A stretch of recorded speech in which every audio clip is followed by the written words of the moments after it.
오늘은 하나님께서 원하시는 왕의 자질이라는 제목으로 좀 함께 말씀을 나누려고 합니다.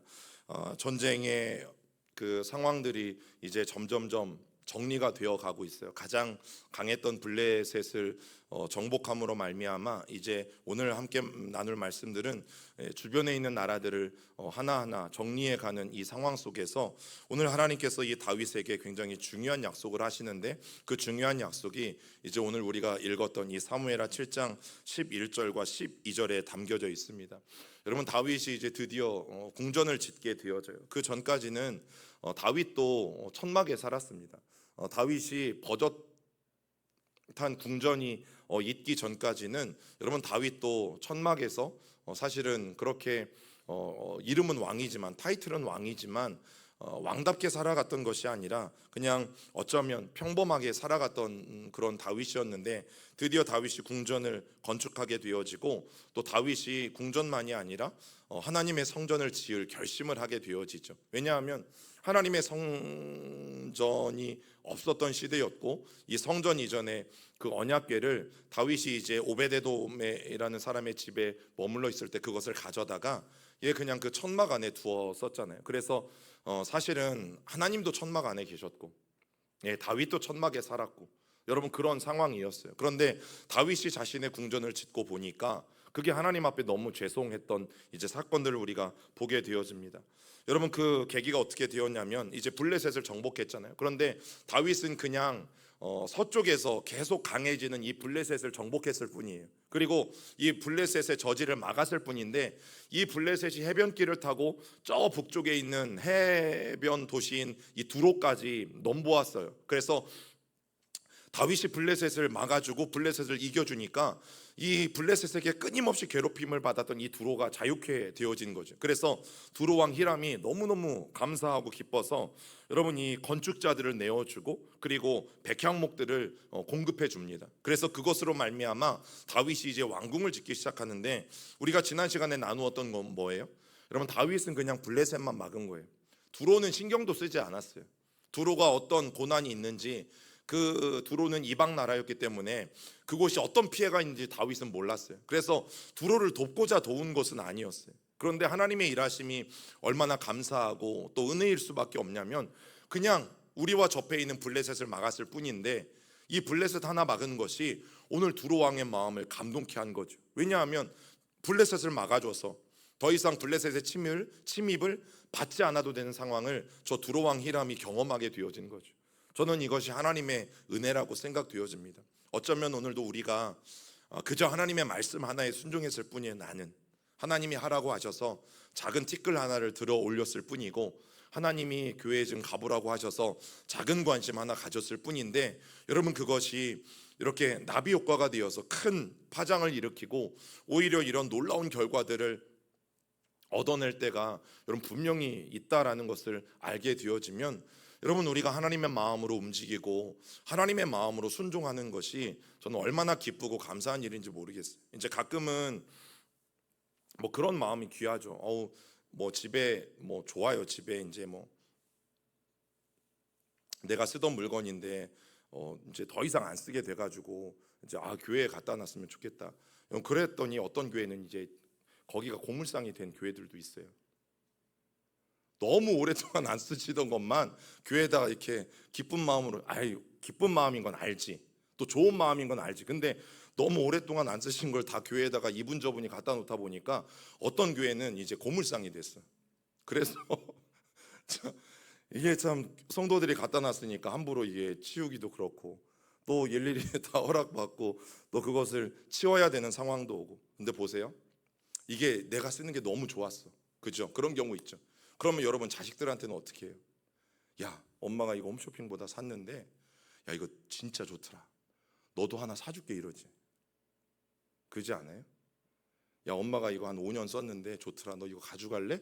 여러분, 자식들에게 전 이런 부분 별로 못 봤어요. 오히려 야, 내가 이거 써보니까 너무 좋아, 야 근데 마침 홈쇼핑을 보는데 야, 신형이 나왔다더라, 엄마가 이거 사줄게, 이러지. 여러분, 저는 교회가 좀 그랬으면 좋겠어요. 무슨 얘기인지 아시겠어요? 교회가 좀 그랬으면 좋겠어요. 물론 저는 그 마음이 나쁘다는 건 아니에요. 너무너무 귀해요. 그런데 잘못하다가 여러분 교회가 고물상이 되는 경우들을 저는 종종 봐요. 그래서 내가 너무 쓰고 너무 귀하고 좋은 거면 여러분 그거 좋은 거 하나 사서 갖다 놓으세요. 그게 더 좋지 않을까? 그게 더 하나님 앞에 기쁨이 되지 않을까? 왜냐하면 오늘 말씀의 내용들이 사실은 그래요. 그래서 자기의 이 궁전은 이 두로 왕의 도움으로 다윗이 이제 멋진 백향목으로 만든 그 당시 최고급 이 나무 자재로 지어진 여러분 이 궁을 완성했을 때 다윗의 모습이 어떤 모습인지를 보세요. 나단 선지자를 불러서 이렇게 말하는 거예요.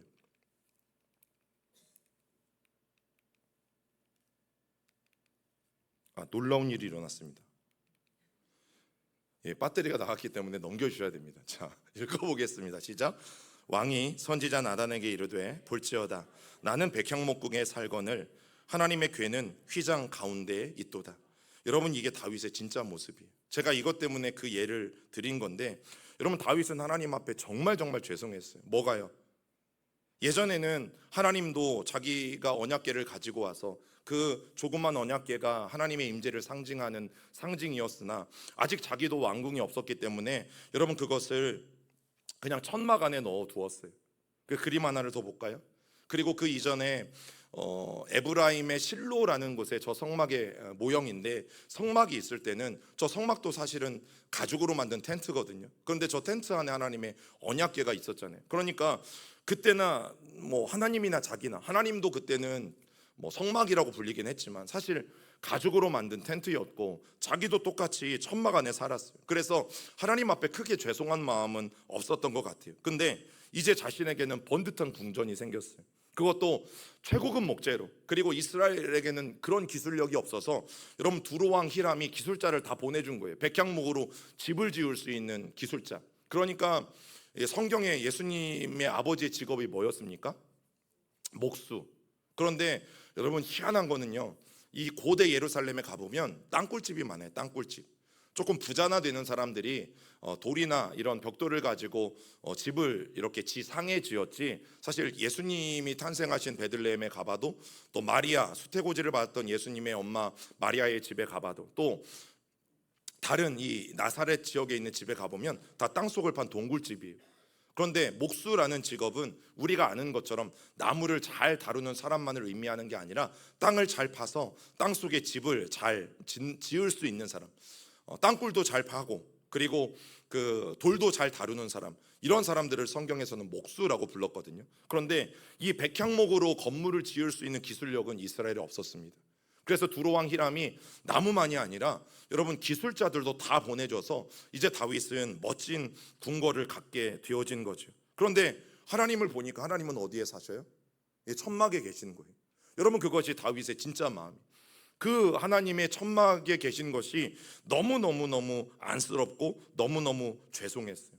그래서 시편 132편에서 이렇게 노래합니다. 우리 4절 5절 읽어봅니다. 시작. 내 눈으로 잠들게 하지 아니하며 내 눈꺼풀로 졸게 하지 아니하기를 여호와의 처소 곧 야곱의 전능자의 성막을 발견하기까지 하리라 하셨나이다.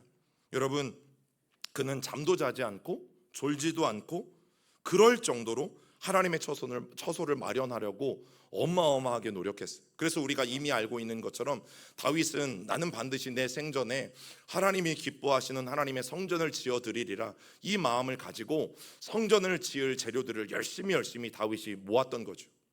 여러분 이게 다른 거예요. 마음만 먹는 거하고 실제로 준비하는 거는 진짜 달라요. 내가 나중에 뭐 이러한 상황이 되면 내가 이렇게 뭐 헌신해야지, 이렇게 봉사해야지, 여러분 이런 것과 내가 그 나중을 위해서 100원 200원씩 모으는 거는 다른 거죠. 여러분 다윗은 나는 하나님께 멋진 내가 하나님의 전을 지어드리라, 하나님이 거하실 집을 지어드리라 마음만 먹은 게 아니에요. 그 마음을 먹고 나서 다윗은 준비했습니다. 그래서 자기가 살아있는 동안에 실제로 그 집을 짓기 위해서 재료들을 모으기 시작했죠. 성전을 짓기 위해서 구상하고 설계도도 그리고 머릿속에 그리고 그 재료들을 실제로 모았어요. 여러분 이건 다른 거잖아요.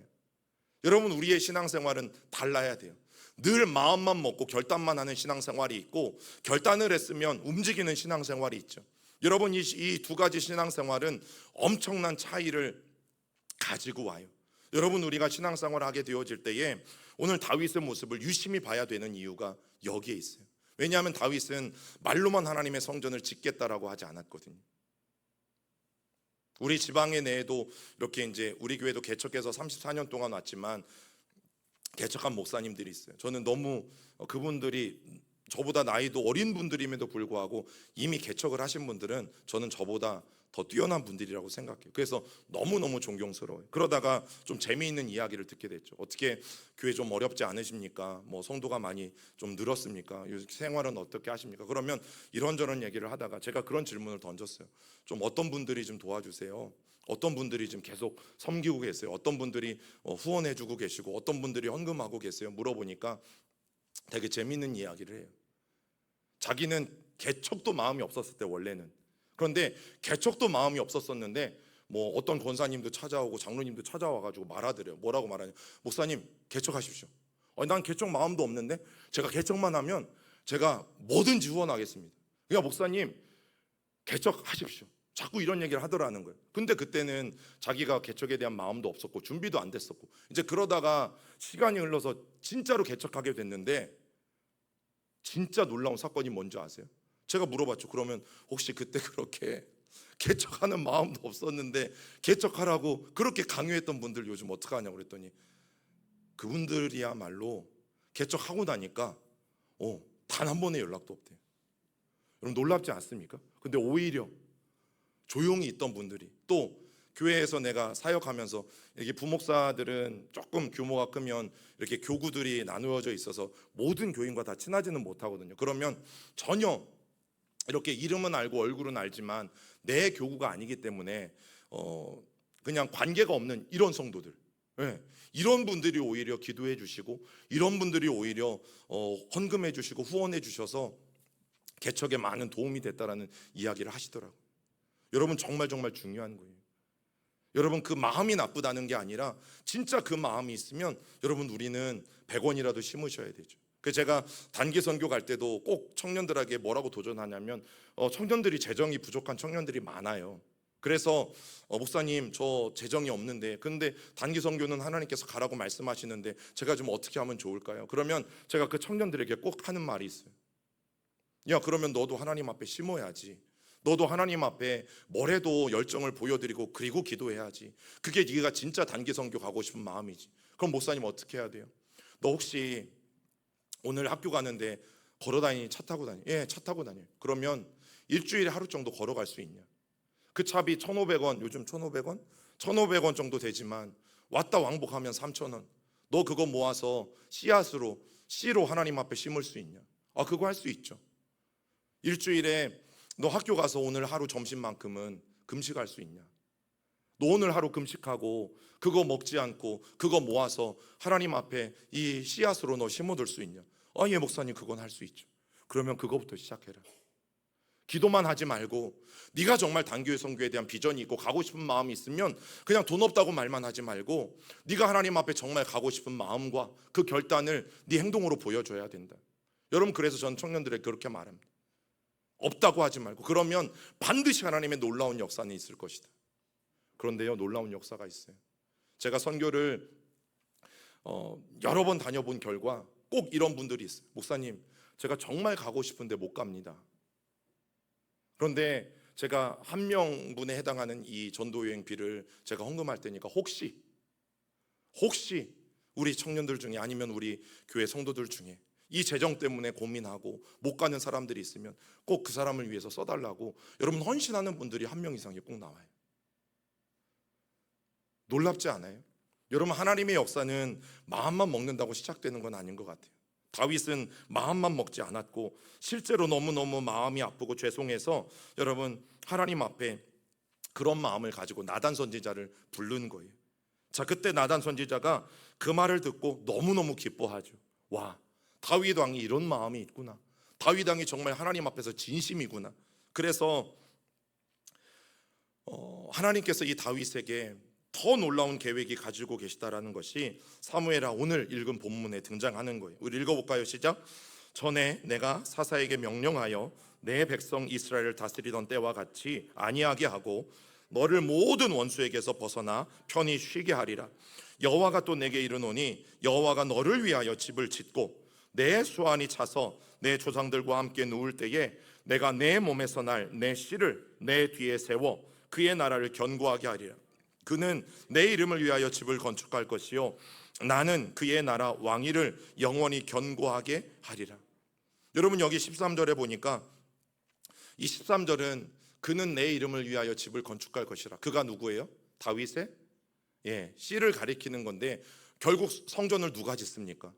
솔로몬이 짓죠. 솔로몬을 이야기하는 거예요. 1차적으로 그 너의 아들 솔로몬이 내 이름을 위하여 하나님의 집 성전을 건축할 것이고, 나는, 즉 하나님은 그 다윗의 나라를 영원히 견고하게 하리라는 약속이에요. 그런데 여러분, 저 약속은 궁극적으로는 다윗을 통해서 오시는 진정한 왕이 누구십니까? 예수 그리스도. 진정한 왕이신 예수 그리스도에 대한 그 왕권을 이야기하고 있는 말씀이 저 13절이.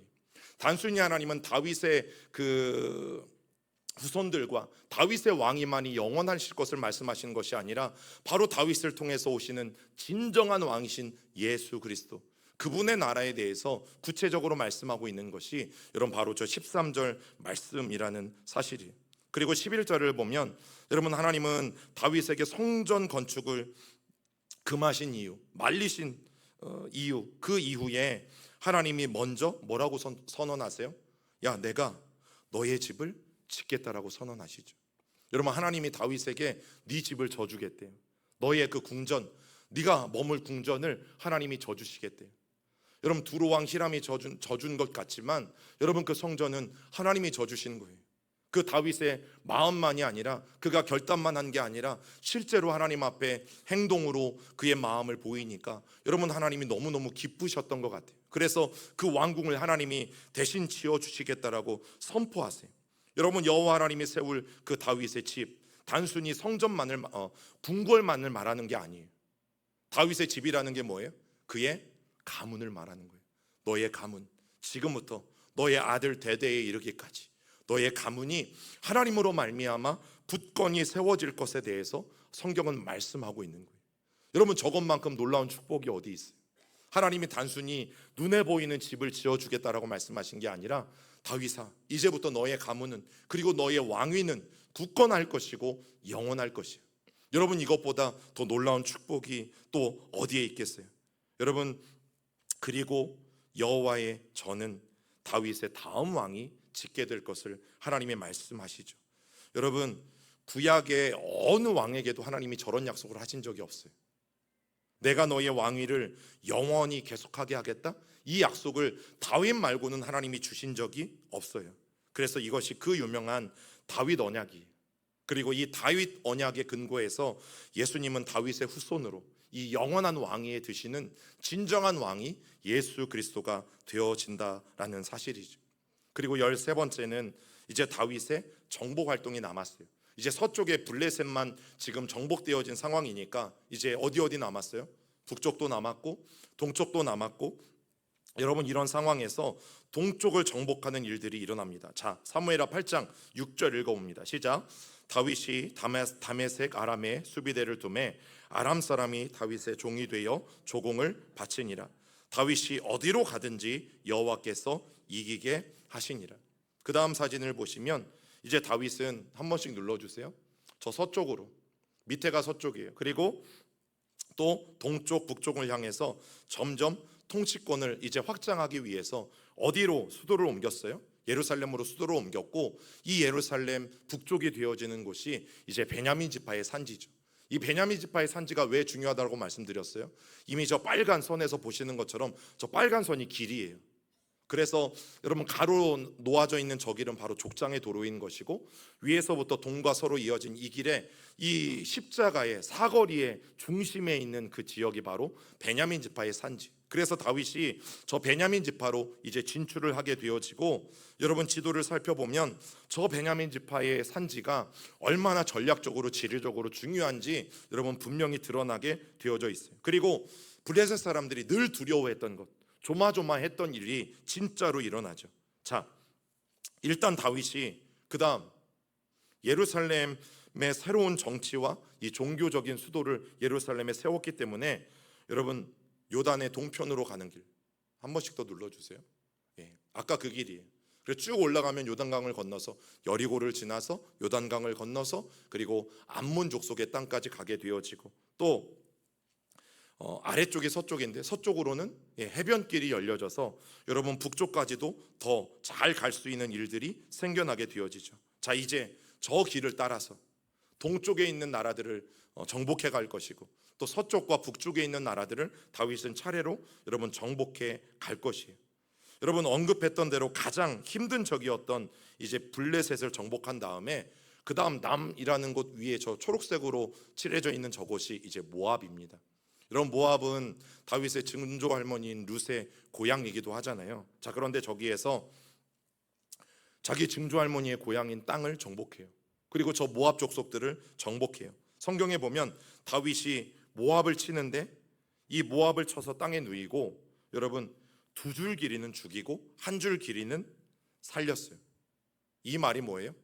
어른들이나 장정들은 죽이고 아이들은 살렸어요.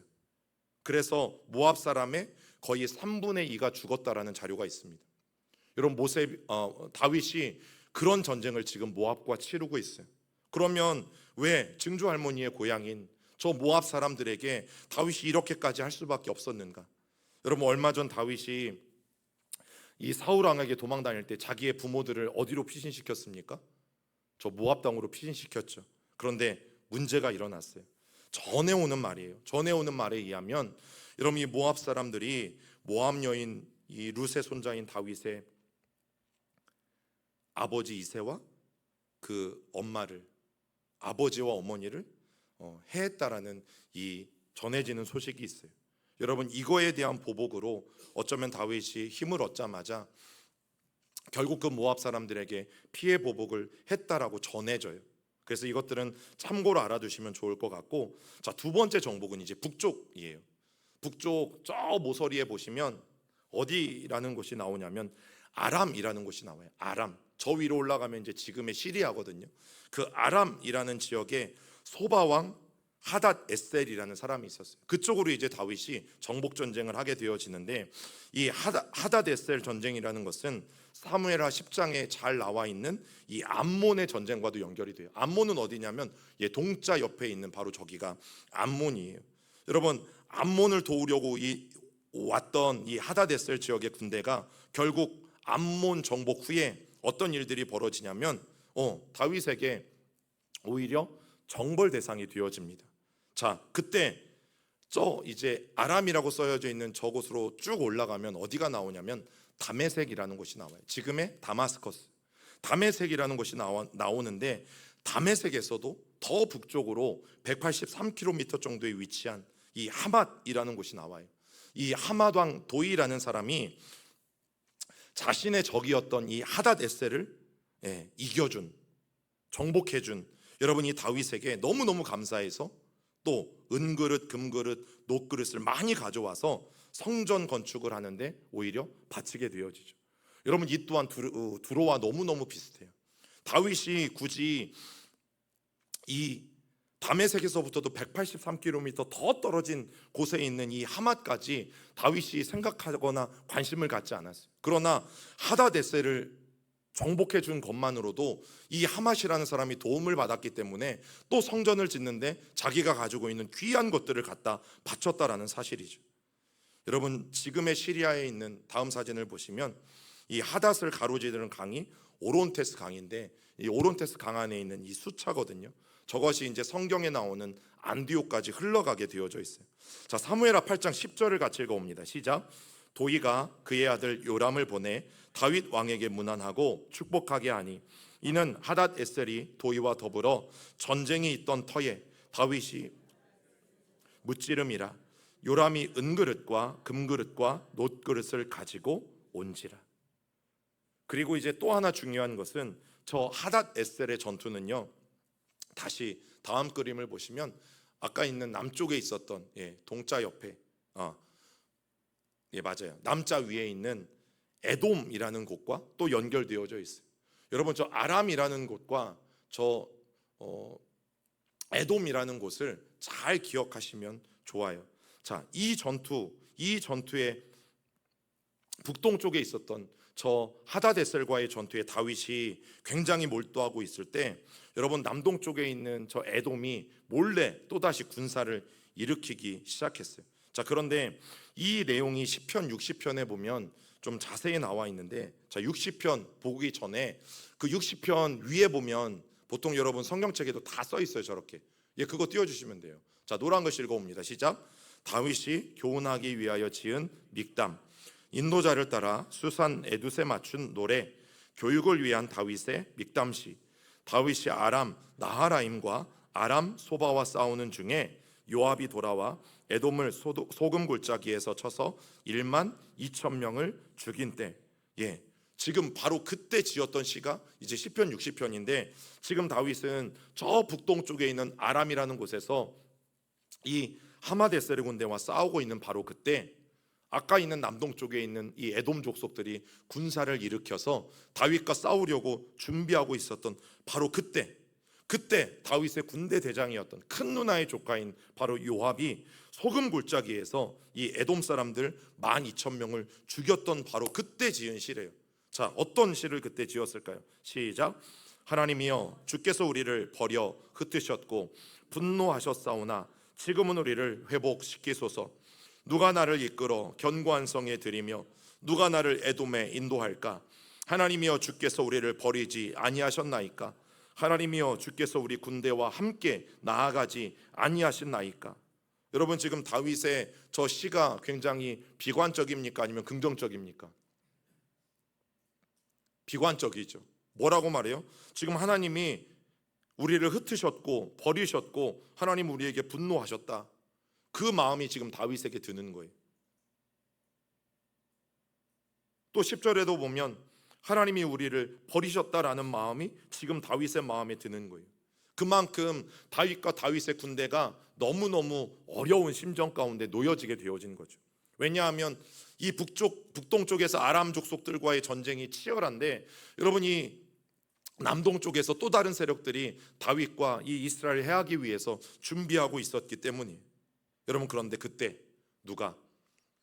다윗의 군대 대장이었던 이 요압이라는 사람이 이 에돔 사람들을 아주 잘 막아서는 일들이 일어나죠. 여러분, 이 1등 공신이, 자, 그 다음 사진 그림 볼까요? 자, 아람과 저 에돔을 연결시켜주는 도로가 있어요. 제일 북쪽에 나 있는 도로. 저 도로가 무슨 도로라고요? 예, 왕의 대로. 저 왕의 대로 때문에 너무나 뭐 지금처럼 그렇다고 빨리 가는 건 아니겠지만 저 잘 당시에 닦여진 도로 때문에 여러분, 요압이 에돔 사람들이 올라오지 못하도록 저 왕의 대로를 타고 가서 에돔 사람들을 막아낼 수 있었다라는 사실이죠. 여러분, 정리해 보면, 자, 하나씩 눌러주시면 돼요. 서쪽은 이제 블레셋을 진즉에 점령했어요. 그리고 저 북쪽에 있는 두로와는 화친 조약을 맺어서 여러분 안전함을 확보했어요. 그러면 이제 서쪽하고 저 북쪽은 문제가 없는 상황이 되어졌어요. 그런데 그리고 동쪽은 모압과 암몬 그리고 에돔, 여러분 여기들을 차례로 정복하면서 이제 이 가나안 땅의 진정한 평화를 찾아오게 되어졌다라는 사실이죠. 그런데 놀라운 사실이 하나가 있어요. 우리가 가나안 땅만 보면 그냥 저만큼이지만 사실 북쪽에는 더 큰 제국인 지금 아수르라는 제국이 있고요. 남쪽에는 또 큰 제국인 애굽이라는 제국이 있어요. 그런데 놀라운 건 뭔지 아세요? 북쪽의 아수르는 아직도 자기들 내부 문제들 때문에 내부 정리 중이어서 다윗이 저 정복 활동을 벌이는데 아무런 상관도 하지 않았어요. 그리고 남쪽에 있는 애굽은 이미 역사 속으로 사라져가고 있는 제국이었어요. 그래서 다윗이 정복 활동을 할 때에 아무런 손도 쓰지 못하고 있었죠. 여러분, 이거야말로 기가 막힌 도우심 아니겠어요? 왜냐하면 하나님이 하시는 일이니까. 자, 말씀 읽어봅니다. 8장 6절 시작. 다윗이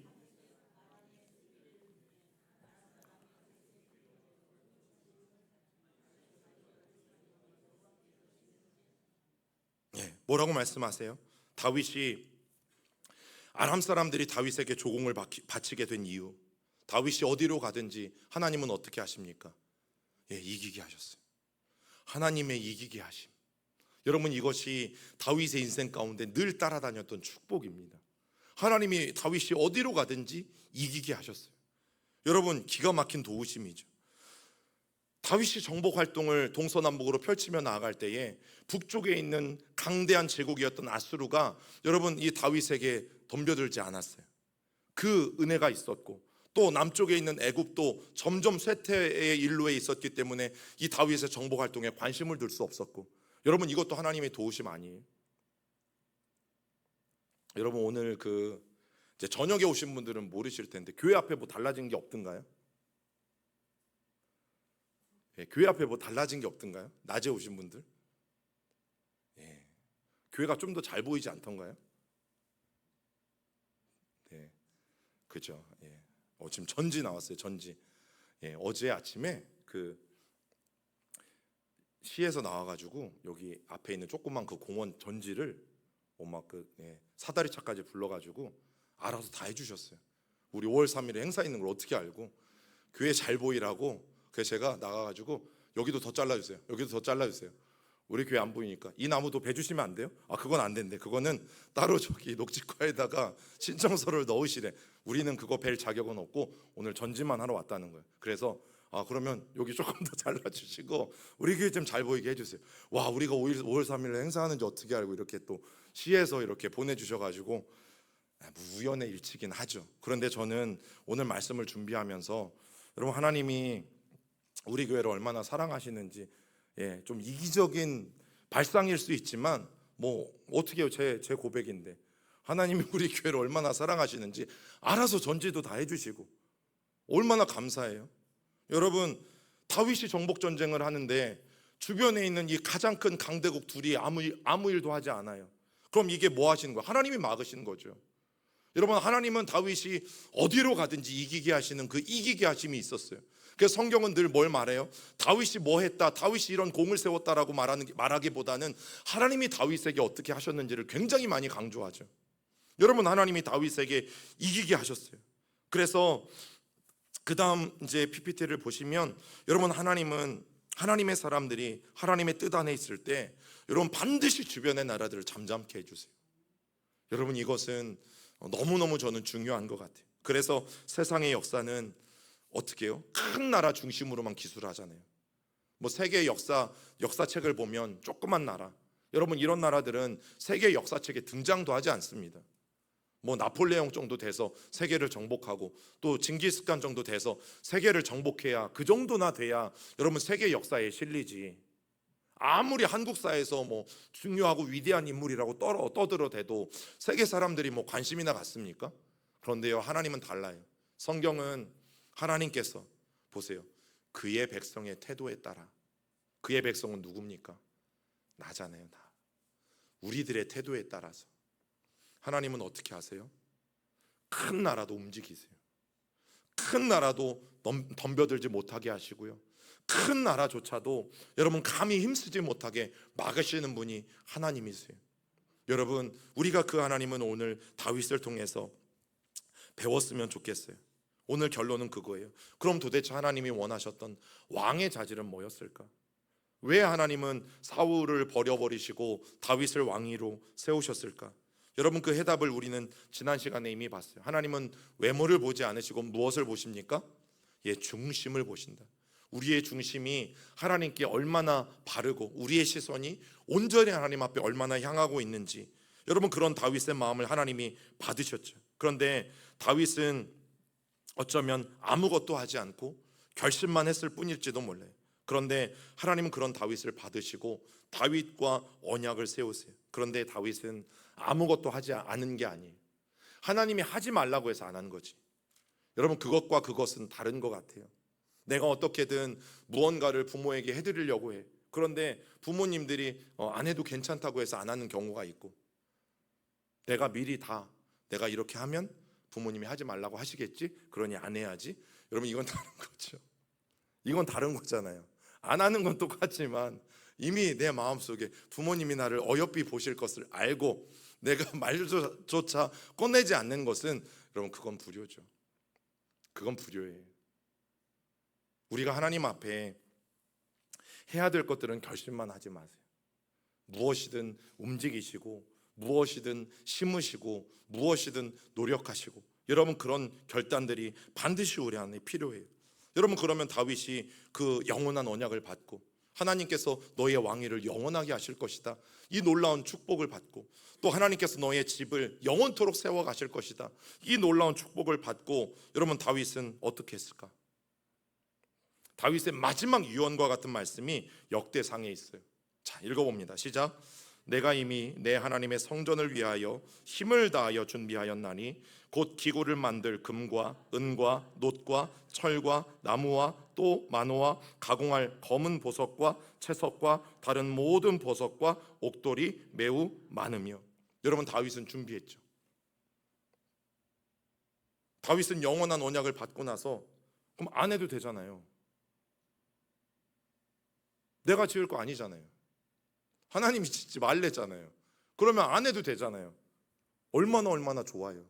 그런데 다윗은 뭐 한 거예요? 힘을 다하여 준비했대요. 힘을 다하여 준비했대요. 그래서 성전에 들어갈 기구뿐만 아니라 모든 재료들을 저기에 다 나열하고 있어요. 그런데 3절을 보세요. 시작. 성전을 위하여 준비한 이 모든 것 외에도 내 마음이 내 하나님의 성전을 사모함으로 내가 사유한 금, 은으로 내 하나님의 성전을 위하여 드렸노니. 자, 이것은 이제 다윗이 자기 사적으로 드린 거죠. 자기 개인적으로 자기 자신도 하나님 앞에 드려야 될 것을 여러분 마땅히 드린 것을 다윗은 고백하고 있어요. 그런데 여러분 보세요. 이게 다윗의 자랑처럼 느껴지세요? 아니면 또 다른 것처럼 느껴지세요? 정답은 그 다음 14절에 보면 있어요. 시작. 나와 내 백성이 무엇이기에 이처럼 즐거운 마음으로 드릴 힘이 있었나이까? 모든 것이 주께로 말미암아 싸우니 우리가 주의 손에서 받은 것으로 주께 드렸을 뿐이니이다. 이게 다윗의 진심이에요. 하나님이 이미 우리에게 모든 것을 다 주셨지 않으셨습니까? 주님께로부터 이 모든 것들이 내 안에 주어진 것인데, 주님께서 내가 받은 것, 나는 다시 주님께 돌려드린 것 뿐입니다라는 고백을 여러분 다윗이 하게 되어지죠. 여러분, 다윗은 수많은 이 정복 활동과 무역을 통해서 얻은 부, 그리고 자신의 또 개인적인 재정, 사비, 이것들을 가지고 하나님의 성전을 짓는 것을 준비했습니다. 진짜로 준비했어요. 여러분, 21세기의 최고의 발굴로 꼽히는 그 다음 사진을 보시면 예루살렘 서쪽편에 이게 다윗의 궁전터로 소개되어지고 있는 지금의 키르벳 케이야파라는 지역이에요. 그래서 저 지층들을 보면 다윗 시대가 줄을 이룬다고 해요. 항공사진이기 때문에 여러분 위에서 찍은 거예요. 그곳에서 발견된 귀중한 유물들 중 하나가 성전 모형인데, 성전 모형이요, 2개나 발견이 됐다고 해요. 솔로몬의 성전이 세워지기 전에 있었던 성전의 모형 2개가 발견되어졌다라는 것. 여러분, 그것이 말하는 게 뭐예요? 다윗 시대의 유적인데 다윗은 성전을 짓지 않았잖아요. 그런데 성전 시대의 모형이 2개가 지어졌다라는 것.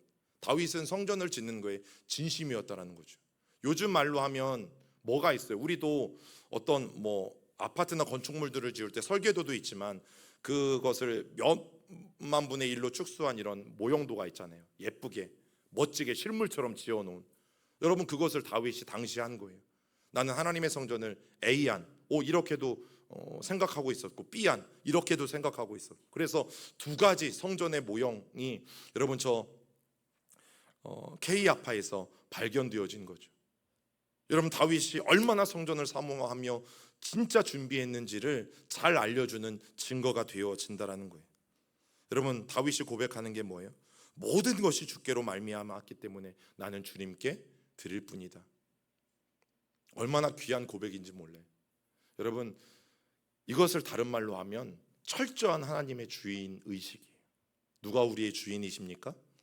하나님이 우리 주인이시죠. 누가 내 생명의 주인이십니까? 하나님이 내 생명의 주인이시죠. 누가 우리의 물질과 우리의 쓸 것의 주인이십니까? 하나님이 우리의 주인이시죠. 내가 지금 누리고 있는 것은 그럼 다 누구로부터 온 것입니까? 하나님으로부터 우리에게 온 것이죠. 여러분, 이것을 우리가 말로만이 아니라 다윗처럼 실제로 고백할 수 있다면 여러분, 그것이 철저한 하나님의 주인의식을 갖고 우리가 살아가는 삶이고, 여러분, 바로 그것이 하나님이 정말 원하셨던 왕의 자질이에요. 네가 왕으로 세워졌지만, 그리고 네가 왕인 것 같지만, 야, 진짜 왕은 나야. 네가 네 삶의 주인인 것 같지만 너의 진짜 주인은 나야. 이 사실을 아는 사람을 하나님은 두 번째 왕으로 세워 가셨던 것이죠. 여러분, 성전 건축이든 저는 교회 건축이든 바로 이런 마음으로 시작해야 하지 않을까. 또 비단 어떤 이런 건물만이 아니라 이제 저와 여러분들에게 주어진 이 삶, 그게 무엇이 됐든 여러분, 철저한 하나님의 주인의식을 가지고 우리가 하루하루를 살아낸다면 여러분, 우리에게도 하나님이 큰 나라 열강조차도 우리를 위해서 막아주시는, 여러분, 그런 놀라운 은혜를 우리가 경험할 수 있게 되지 않겠습니까? 여러분, 저는 그런 은혜들이 우리 안에 마구마구 넘쳐나는 그런 공동체가 되기를 간절히 소망합니다.